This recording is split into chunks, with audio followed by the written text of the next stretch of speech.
Hello and welcome everyone to my Let's Look at Tomb Raider 3 The Lost Artifact Expansion Statistics. Little guys 115 speaking. Now whether you've seen one of my previous statistics video or are completely new to the concept, this is basically my effort to ideally provide a short and useful and informative summary of the contents in this particular entry of the Tomb Raider franchise. Now, last time when I was doing the Tomb Raider 3 statistics video, I went way overboard with the length of the video, so this time I would really like to make it shorter. Therefore, without further ado, let me show you the contents of this video. Now, I think this screen is really useful if you just want the gist of the quantity that this particular expansion pack offers, especially considering that it was sold separately and still has to be purchased legally, so even this might be a criteria for you to make your purchase. And it's also a very useful screen to compare to some of the previous statistics videos. You can basically see which Tomb Raider franchise entry had the most enemies, the most items in it, the most secrets, the largest levels from the basically in-game kilometers distance point of view, how difficult it was for me personally based on the times we've saved or died, and how much time it took to complete. So this is just a rundown, but if you do want more detailed information, then please do stay in. Now, what we see here is the map of British Isles and a little bit of coast of France over there in the southeast. The idea is to basically show you the different geographical locations that Lara undertook during this brief adventure. So, first of all, straight after returning from Antarctica, she visited Scotland. More precisely, the vicinity surrounding the Loch Ness, where Dr. Willard's lair was located. Now, Scotland was comprised of 2 levels, during which we have actually uncovered 6 secrets and traveled 6.99 kilometers, almost reached that 7-kilometer milestone, and the overall journey took us 1 hour 53 minutes and 9 seconds. Now, after realizing that the Hand of Rathmore was stolen right beneath her nose, Lara soon found a newspaper article pointing her all the way to the southeast of England, and more specifically to the Shakespeare Cliff near Dover. Now, our stay in England was a bit more brief. It took 1 hour 33 minutes and 11 seconds. However, in terms of the size of the levels, or this could also be attributed to some backtracking, especially in Shakespeare Cliff, we have traveled 7.79 kilometers and once again uncovered 6 secrets. That is still 3 per each level so far. Now, from England, Lara took a deep journey through the English Channel and ended up all the way at the coast of France. Now, the actual location where this happened is actually really difficult to pinpoint, but it wasn't the total coast of France according to the loading screen, nor was it Paris according to the loading screen. Paris is located much further on solid surface away from the sea. Nevertheless, our brief stay in France was exactly that, very brief, just 1 hour and 14 minutes, 27 seconds. We have traveled 4.55 kilometers and uncovered only 3 secrets. So every level in this short expansion pack consisted of 3 secrets, except for the very final boss fight level, hence only 3 secrets in very first level of France. And yeah, so whilst we don't know exactly where in France it happened, the game manual mentions the coast of France, which is probably where the zoo is located. The catacombs where our showdown with Sofia happened really resemble those underneath Paris, so I guess Lara eventually found her way there. Now, overall, we have traveled for 19.33 kilometers and we have uncovered 15 secrets in this expansion. So, yeah, it was really a brief one. Now, in regards to what is it we actually discovered once being there, whilst searching for every nook and cranny and exploring all the different secrets, we have managed to find 15 different unique key items. Now, quite a few of these were secret related, which I find to be really interesting. Usually when you find a key item in Tomb Raider, the core era that is, you really needed in order to progress through the level, but not in the Lost Artifact expansion, and I actually really like that. Now, we have a lovely specimen here, the cane key over there, or even the crowbar in the distance. Unlike crowbars in Tomb Raider 3, the crowbars in the Lost Artifact expansion were actually pretty direct. They didn't have several uses, they didn't move on from level to level or disappear for that matter, just pretty much behaved like an ordinary key item. However, I also have an important distinction to make here, and that is between the items and pickups. Pickup is basically every single instance you pick up an item, but for me items are really the unique items. So, whilst there were 17 pickups of key items in this expansion, I refuse to count 2 of these, and that is because of the Hand of Rathmore. I consider Hand of Rathmore, no matter how many times we lose it and rediscover it, just one key item. Therefore, I did count it when we found it in Sleeping with the Fishes, but when awkwardly losing it at the beginning of It's a Madhouse, or at the beginning of Reunion, I did not count it again because it's the same object. Pretty much the same deal like with the artifacts in Tomb Raider 3. As for objects, well, pickups or items that are always unique, let's take a look at the supplies, like the small health packs over here. We have actually encountered 43 different small health packs over the course of our journey. However, we cannot forget the one small health pack that was in our starting inventory at the very beginning of Highland Fling.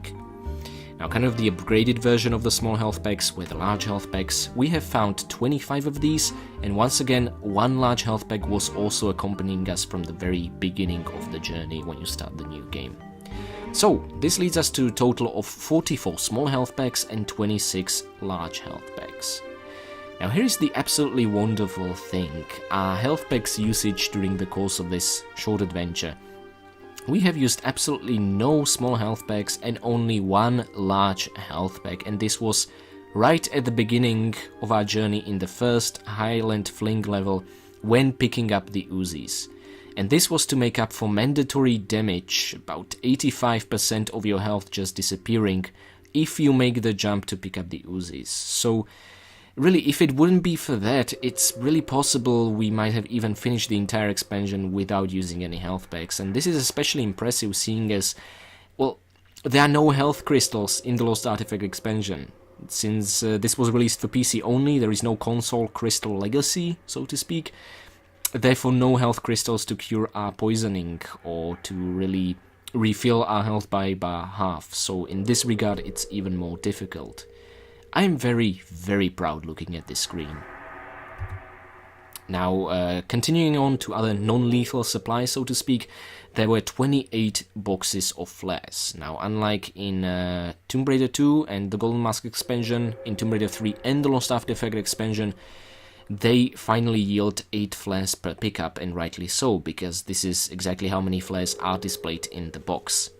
But, on top of this, there were the 2 flares from the very start accompanying us in the very beginning inventory screen. So, once again, I'm not sure why they couldn't make it a full pickup. Instead, they just made 1/4 of a pickup value, but there you go. So, overall, 226 flares available in this short expansion, and yeah, guess how many we used? Just 13. That's taking into consideration the unnecessary occasions during which we use them, like the beginning of It's a Madhouse to pick up the Hand of Rathmore. You don't need to light up a flare to pick it up, just to see it. And then, of course, me doing some exploration, rambling and talking in the Reunion level, which was particularly dark due to the catacombs. So, you know, honestly, I think that if this was someone else's playthrough, someone who doesn't ramble on as much as I do, there would be even lower flare usage. They really went overboard with this. Now, to kind of finalize the different things that our starting inventory contained, there's of course our lovely stopwatch over there, but the final thing I want to touch on, other than the small large health pack and 2 flares, so kind of almost empty box of flares, is the pistols. Now, we never picked these up during the course of our journey, because from the very beginning we kept them until the very end, yeah? There was no high security compound or offshore rig scenario, so basically not a pickup, but still an item that I'm definitely counting. As for how much fun we just had with these pistols, well, just take a look at the screen over here. Infinite bullets available, of course, that's the entire gist of the pistols. out of which we used 607 bullets. Now, how do I know? Well, this is pretty much the number of shots fired back in Highland Fling level, because we only used pistols, no other weapon, and after this level I decided to tackle on the no pistols challenge to see if the ammunition in these expansion levels would be enough to carry us through, and I'm very pleased to say that it did indeed. So our no pistols challenge was an absolute success. Now it'd be very interesting to see if this would work even from the very first level, so you would have to pick up a shotgun before killing anything. That would be actually a really interesting experiment, yeah. Now, talking about the shotgun, here it is, our beauty once again. I think pretty much like every other weapon in this expansion, we only picked it up once. And I'll just quickly mention that if you pick up a new weapon, it also comes preloaded with the ammunition that is the equivalent of one ammunition pickup. So you never find a weapon empty, or like the shotgun here, you find it loaded with one shotgun shell pickup worth. That in this case is 2 shells, and the same system applies to all future weapons. So on top of these 2 shells we have found 33 boxes of shotgun shells, each yielding 2 shotgun shells, and yeah, there we go, 68 shells available in the entire expansion, out of which we used 56, so this was really one of our favorite weapons. What can I say, I'm a sucker for the new shotgun model.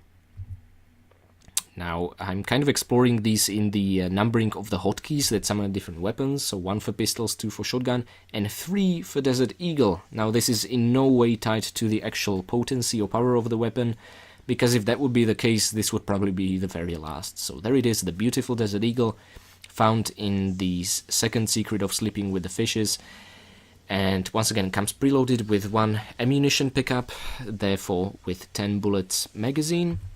As for the pickups themselves, we only found 7 of these. They were extremely rare.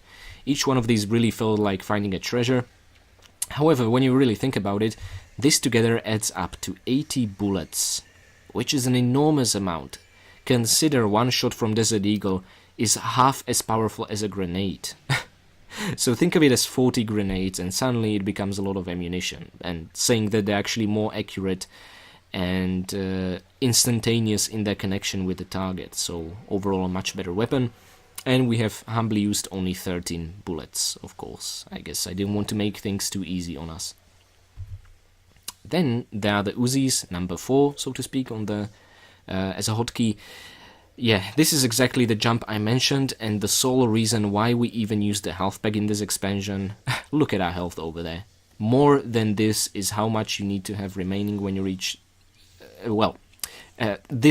less than this is as much damage as you can take up until you reach this point if you want to pick them up before using any health pack. And trust me, finishing a level with this much health remaining without using a health pack is of course entirely possible, but oh dear goodness gracious. I wish you really steady, solid nerves of steel. Anyway, finding them awarded us with 40 bullets, which sadly enough was the only ammunition we had for them for a long time in Scotland, up until the very final secret.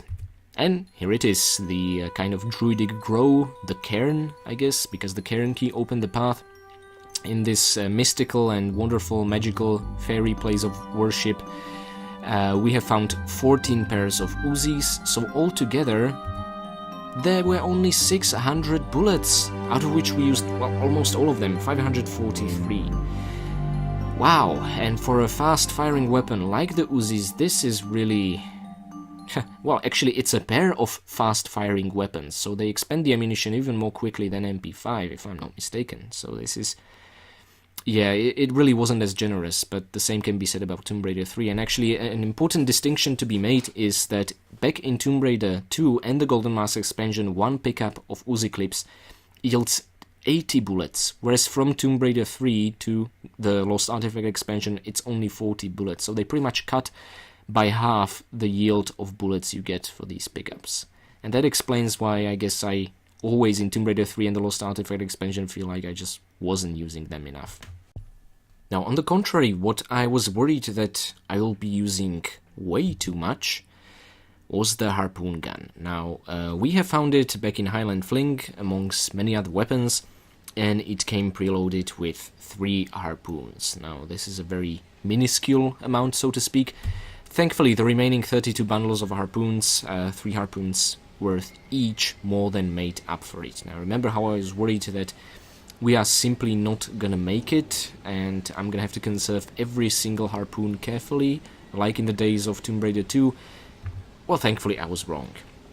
We've pretty much killed all the enemies in Sleeping with the Fishes level, and even then I could have just, climbed on a surface and take a few cheap pot shots there, which is something I did with the very final Barracuda enemy, but I did it with a harpoon gun, and the rest of the underwater enemies we faced off with this quirky, weird, and actually pretty useless weapon. Nevertheless, out of the 99 harpoons available in these levels, we have used 72, so there were still quite a few left. And this actually is one of the reasons why our accuracy wasn't as good as it could have been in these levels, but we'll get to that a bit later. For now, let me just switch on to MP5, you beautiful, wonderful thing. Pretty much the perfect ranged weapon, however a bit unwieldy. We have once again found it once. It came preloaded with 60 bullets. On top of that, we have found 19 packs, well, actually pairs of MP5 clips, which, as you can see on this next screen, is more than we'll ever know what to do with. Out of the 1200 bullets, I only used 192. Yeah, I felt like I really used MP5 a lot in Tomb Raider 3, so I kind of wanted to switch onto the Uzis in this particular expansion, and I'm actually glad I did, because we got an opportunity to let a different weapon shine this time. Nevertheless, MP5, I am totally in love with you. Now, here we go to our more explosive weaponry.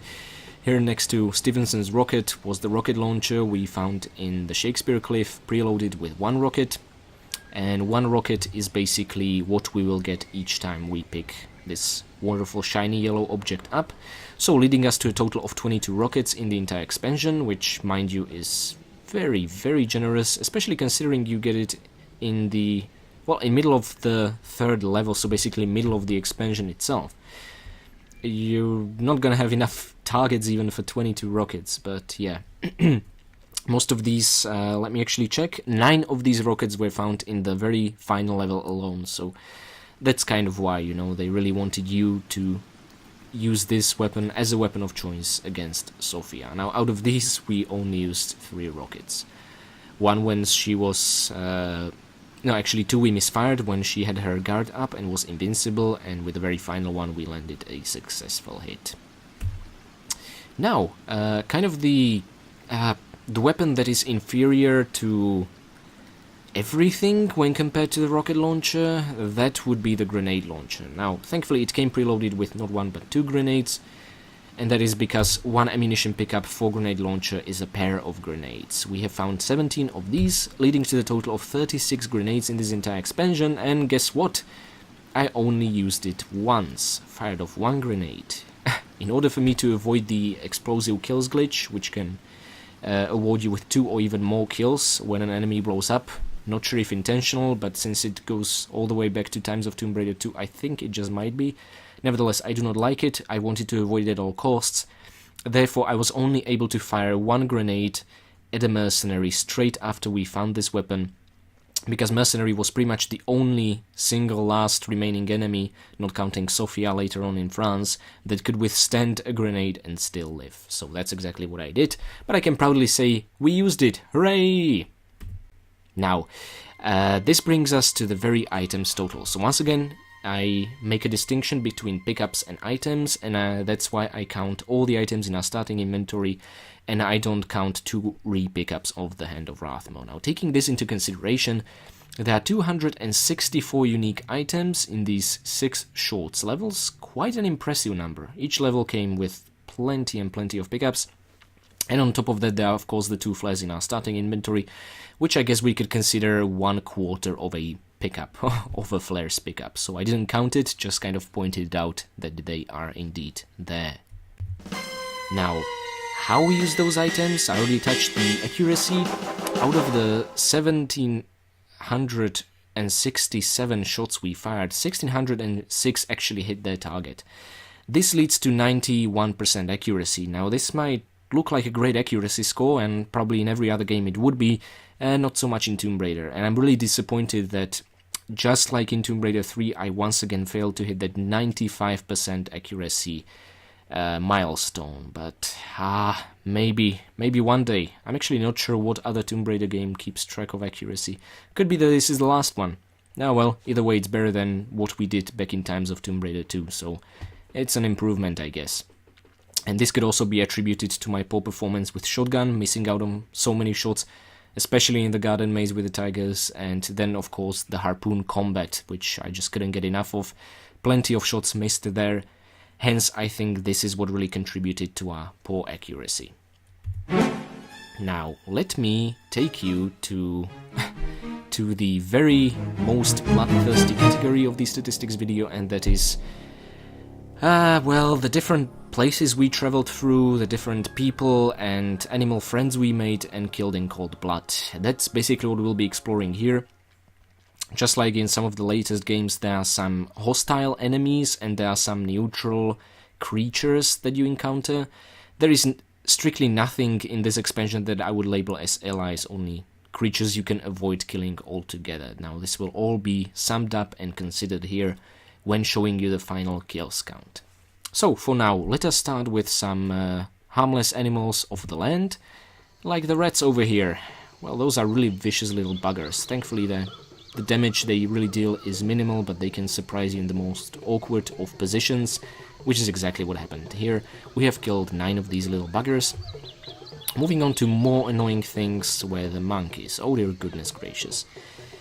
There were only 7 of them, however, they more than made up for it in their annoyance, just picking up stuff not just from their own lair, but even from second secret of the level, if I'm not mistaken. Just, you know, be very careful about the number of pickups you pick up from their nest, and always check your inventory, and you should avoid any confusion.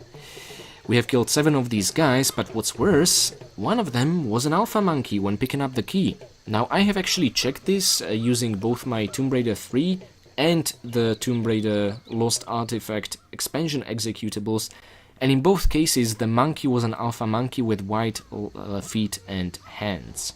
But once killed and thus dropping the key, it turns into an ordinary monkey. So I'm not sure whether to customize my total monkeys killed count to 6 monkeys and 1 alpha monkey, you know, the split I made in Tomb Raider 3, or if just to consider this a weird glitch. Nevertheless, I will leave it here open for your own interpretation. I guess what really matters is that they're dead, and once dead, it is just an ordinary monkey. Now, what is completely and not at all ordinary are the dogs we have encountered in Willard's estate in Scotland. Look at those bloodthirsty eyes. Sometimes they just attacked us accompanied by guards, sometimes they were really on the more lone wolf predatory path, and sometimes bloody statues just turned into these dogs. I still am not sure exactly how this is being caused by the hand of Rathmore, but if you look at their red glare, you can maybe recognize some of the poor guys stuck in walls back in the reunion level. Once again, the same red glare, so there is definitely something in common happening there. Either way, we have brought 9 of these bloodthirsty mongrels down, and switching from canine to feline, we have encountered 6 tigers in the French zoo. Now, majestic white variety that we haven't seen since the Tibet levels of Tomb Raider 2. There they are in all their majesticness. I guess I really should have followed the posters saying danger, the cute, fluffy kind of posters, yeah. And finally, I'm not sure whether to consider this more of a human or an animal. Purely by the behavior pattern, I would say animal, but there they are, these kind of weird dog mutants with naked human bodies. And actually, here we can see a very good shot of their naked human torso, not just the legs. You can see the hole in their chest. This is definitely once again the hand of Rathmore at work. So instead of the kind of more standard minions we have encountered in the reunion level, these guys were even cross-mutated with dogs. Maybe the same dogs I literally just talked about the dogs from Scotland. There are so many weird things going on here. Oh my god. So let's switch on to the animals of the air. And there they are, the very basic crows, the weakest kind of air enemy. Plenty of those in Scotland and nowhere else, if I'm not mistaken. We brought 11 of those down. Then there were the bigger and possibly more dangerous vultures, although they didn't get many opportunities to be dangerous because we mowed them down fairly quickly. Yeah. And finally, the pterodactyls. This is really an unexpected surprise, but there you are. Whether this is the Hand of Rathmore at work, or these are just purely an isolated ecosystem deep underneath the English Channel, just like the dinosaurs back in South Pacific, I truly have no idea. So it could be resurrected fossils, or could be just living in isolations, you know, and not really evolving. So they're basically something like hillbillies of Animal Kingdom. Oh dear God, I don't want to think about that. Therefore, let's move on to the animals of the sea. I like the dolphins over here. Now, these guys are, well, for a guy like me, a real pain in the neck, because I did not manage to figure out whether they are killable or not. Harpoon shots connect with them, leave a trail of blood. However, I never had enough ammunition to really kill one of these guys off. Now, this can be either because they have so much health that there's not enough ammunition in the whole game, or that they are pretty much invincible. I know there are some save game editing utilities. Maybe at some point in the future I could edit my old save file, give myself 1000 harpoon shots and just fire away and see what happens or doesn't happen. Either way, by any legal means, and this is how I'm doing my Let's Plays, these guys are not killable, and there were overall 3 of them. But then again, I'm kind of happy I was forced to avoid killing them. They're just so adorable. What isn't adorable are the barracudas. Oh, well, I call them barracudas. They're still the result of mutation of something. Maybe these guys were dolphins at some point. That would explain why one of these was attached to a tank with a dolphin and we had the mutant samples. Maybe the red one was the corrupted one and the green one was the uncorrupted dolphin one. Hard to say. Maybe this is just a combination of the Hand of Rathmore and a dolphin. Either way, there were only 4 of these things, that yet once again it feels like they were all over the place, always ambushing us. And yeah, this one was actually almost caused our demise in this level. Now, kind of for the humans of the sea, there was really only one variety, and that was the SL Incorporated diver. So basically Sophia Lay's company's divers, yeah, making the research here in the facility. Not sure exactly what they were looking for. Maybe they were just patching the hole that happened after the explosion on the exterior of the underwater facility where the element 115 leaked out. Either way, they were a real pain in the neck, and we've dealt with all 7 of them. Then there were the standard grunts, the slink maintenance guys. I kind of feel sorry for mowing them down. Then again, they just pick up their wrench and bash Lara's head with it, so they're not exactly keen on discussing company policies. We had to do away with 11 of these. Then there were the, well, probably the only guys that had nothing to do with Sophia Lay, the guards of Willard's estate, so a different Tomb Raider villain. Whether they were driven crazy due to the Hand of Rathmore being at work, or maybe they just had their orders to shoot anyone on sight. I can imagine Willard giving orders like that. They were out for blood, not for discussion, and we had to do away with 14 of them.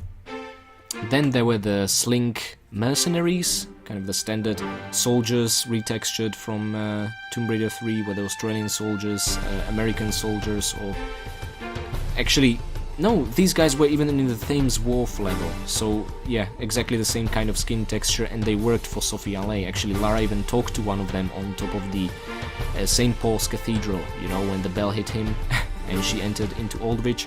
So this is kind of the same mercenary company yet again. So yeah, seeing our old friends, we did away with 10 of these. And then finally, friends of no one, these blokes I refer to as slaves. They have a hole in their chest due to Hand of Rathmore resurrection or something like that.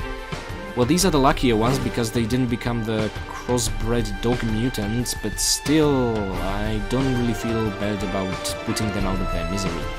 We have killed 10 of these, what I assume are undead zombies, I would guess. It's really difficult to say just what effects the Hand of Rathmore has. And finally, The best for the last, huh?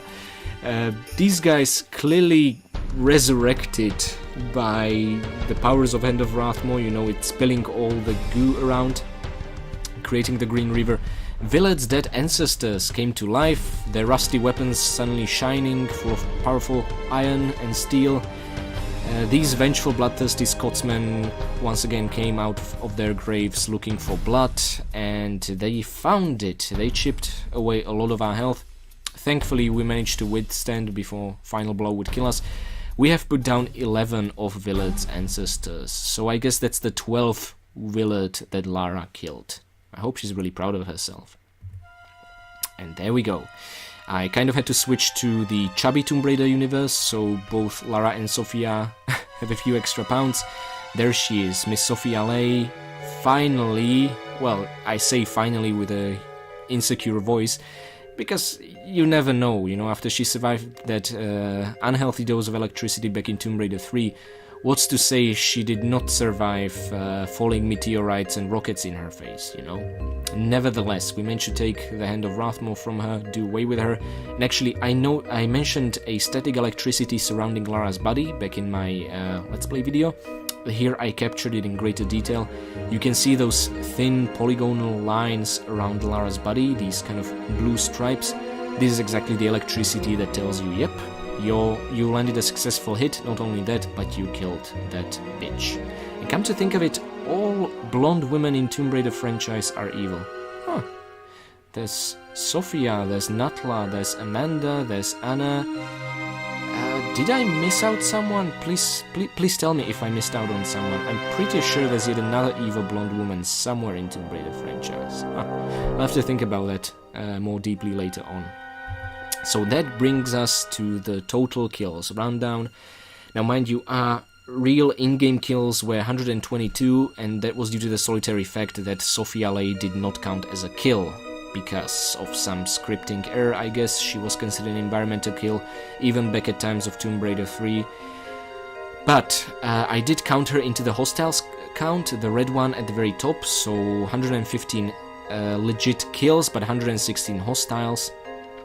Plus the 7 neutral monkeys we have killed leads us to the total of 123 real kills we have caused. If you consider the in-game statistics is 122 because of Sophia not counting. As for the neutrals, I put in 7 out of 10 because the remaining 3 other dolphins we were also unable to kill. So if you avoid killing the dolphins and the monkeys, but you kill everything else, you should pretty much end up with, yeah, what it says in the hostile screen, that is 116 real kills, and within the in-game statistics screen at the very end it should be showing 115, so don't be confused, it all makes a certain kind of sense. Now, okay, let's switch on to the completely pointless and senseless deaths category. We have died, and I'm very proud to say, only twice during the course of these 6 quite difficult large levels. But here's the thing, I was kind of secretly hoping I wouldn't die at all, you know, after I really got my confidence during completing Scotland without any deaths. And well, as it turns out, that did not happen. Okay, here they are. First, due to a walking slippery slope glitch, we fell into a bit of this just sticky goo, you know, at the bottom of the Shakespeare Cliff, where the explosion happened. Then, due to some clipping issue with the last run-up tile, Lara set herself on fire. Okay, I should have kind of allowed for more space tolerance to make that jump. Both deaths completely unnecessary. This whole entire area could have been flooded with water first, and then I could have picked up those harpoons and therefore avoid any danger. Therefore not dying at all during an entire LP playlist. If, as I said before, if there ever would be an LP where I wouldn't die, this would have been it. Alas, so close and yet so far away. Let's be honest, a deathless LP wouldn't be nearly as entertaining. Now, one of the well-tested ways I tend to bring kind of excitement to my own Let's Plays, at least for myself, is to really try and save as little as possible. Now that brings us over to this screen, the total saves count. Now over the course of these 6 levels, this short adventure, we have saved 18 times.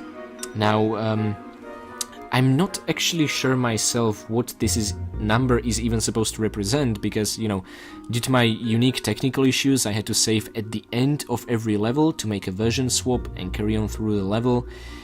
Then there's the fact that these are in fact 2 playthroughs. Each level I played a couple of times to practice before really moving on to record for my Let's Play. So make of that what you will. And since there are really no save crystal limitations, once again, the Lost Artifact expansion was released on PC only, and you can save how much you want. Therefore, I think this whole number of saves is not really as indicative or important to anyone as it was in Tomb Raider 3. So let's instead consider how many times we actually saved during a level, you know, not as a backup before beginning the next one or to make a version swap. And I'm pleased to say that this happened only twice. First of all, it happened in the very first level, the Highland Fling. I was really insecure about that boulder crawl trap gauntlet over here, so I decided to make my first save.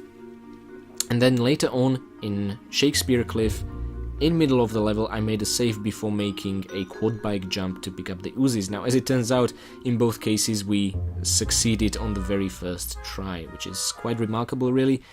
But yeah, so really only 2 saves made in middle of a level, the rest of it was done as a save backup or version swap. So yay, that's a pretty good performance, and I can attest, it really kept the excitement levels high. Feel free to do that to yourself once you'll be playing these levels. It really makes you tense and super careful, you know, not to die, considering how much you would have to repeat. Now, let's just take a look at what difference in the in-game time and the real Let's Play time repeating things makes. Yeah? So what we see as a playthrough time is really the in-game time taken, shown in the final stat screen after the credits roll.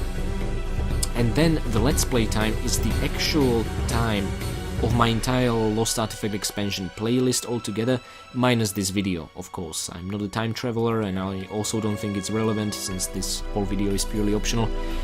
So why is there a time difference at all? Well, there are those intro screens I made for each level, where I put the flavor text back from the game manual at the beginning of each level. And also in those 2 occasions when we died during a Shakespeare Cliff, I had to replay a part of the level which I skipped entirely in the Let's Play time. But then again, only the very final one was counted in the playthrough time. And of course, then there was me failing the first jump in Highland Fling to pick up the Uzis, which we have, by the way, survived, but I just skipped into the same spot in the level, so you don't have to see me backtrack through the lake again. So these kinds of differences would resulted in an overall 26 minutes and 52 seconds margin. Now let me just proceed to the very final chapter of this statistics video, and that is, once again, the top category winners. Now the first 2 awards really go to the Sleeping with the Fishes, the 4th level, and the 2nd English level. The awards are for the distance we journeyed through in the level, using the kind of 1 square or 1 block the level is composed of as a 1 meter reference. We have traveled for 4.63 kilometers basically, yeah. So this is the most out of any level, which is really interesting because, for example, I believe Aldwych back in Tomb Raider 3 had over 6, the Temple of Xian or Zhan had over 5 kilometers, so this is nowhere near competing with some of the previous levels we've been through, but relating to this expansion, it is quite big, and that's quite unsurprising given how much swimming we had to do and how large and expensive these spaces were. And of course, swimming is much faster than just running. And then the second award goes to this level for the number of items, the pickups to be more precise.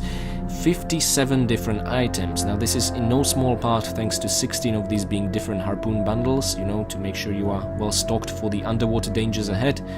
Still, that would leave us with 41, which is still a very high number, so enormously generous level.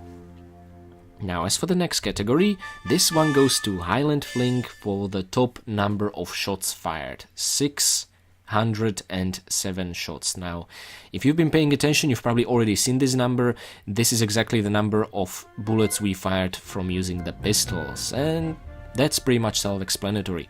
Pistols are very fast firing, yet still very low damage. They are the weakest weapon in the game, well, not counting the harpoon or just missing everything with a grenade launcher.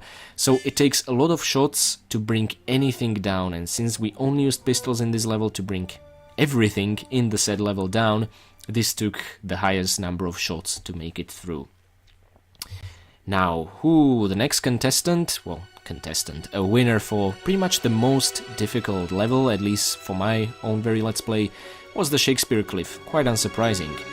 It had the highest number of kills, which is 30, which is not at all a high number of kills, come to think about it. This, compared to the previous franchise entries, is really not much, and consider 9 of these were actually reds, but so, yeah, it doesn't really mean as much, but within this expansion it does. And then again, we died 2 times, and it is also the only level where we have died, so 2 awards going to Shakespeare Cliff. It was, for me personally, the toughest level. Now, finally, for the level that, wasn't the largest, but took longest to complete, not in terms of distance traveled, but the time it took to complete, was Willard's Lair back in Scotland. Now, whether this is because the level is really that long, or because I was just talking so much in Willard's secret library, it's really difficult to say. Nevertheless, it took us 59 minutes and 58 seconds to complete, and I'm pleased to say even the longest level took less than an hour within the in-game terms, so wow, good for us. Now, if you'd missed the third and final secret, I'm pretty sure you would save up a lot of time. That constituted a very large part of the level.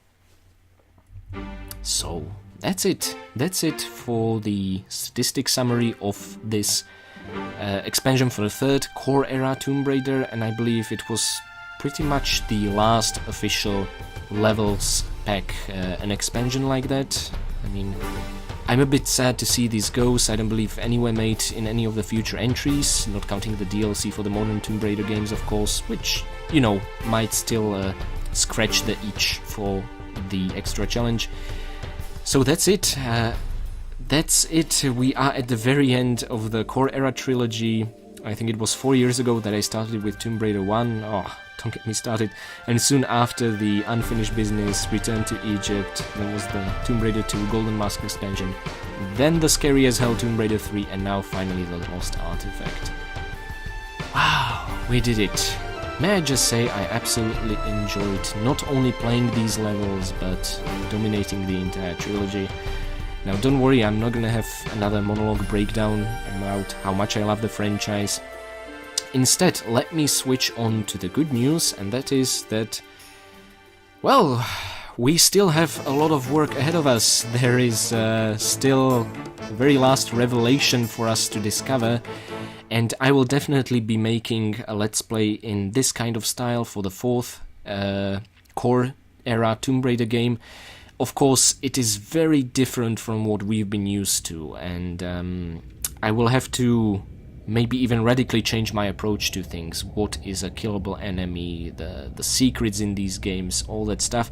But the aim still will be a completionist Let's Play, so definitely be on the lookout for that.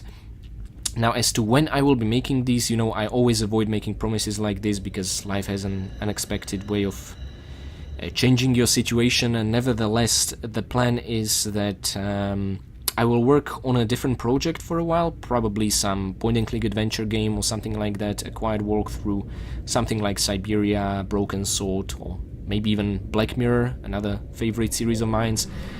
I will use that to take a short break from Tomb Raider. Well, not entirely, because in the meantime I will be practicing for the last revelation via a PS1 version. That's what I did for Tomb Raider 1, 2 and 3, and that's what I will do here as well.